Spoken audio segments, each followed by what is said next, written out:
Hello বন্ধুরা, চলুন kitchen গার্ডেনে যাওয়া যাক। আর আজ তুলে আনবো মূলো শাক, মানে মূলোর সাথে। এই যে দেখুন,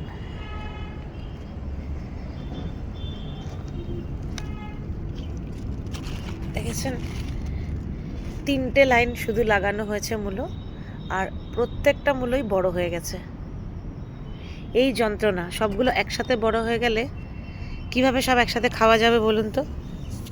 হ্যাঁ, অবশ্য দেওয়া যায় পাড়া প্রতিবেশীদের, বন্ধুদের। একটা তুললাম, আরও একটা তুলে নিচ্ছি। খুব একটা লম্বা হয়নি দেখছি গতবারের মতন, তবে ঠিক আছে।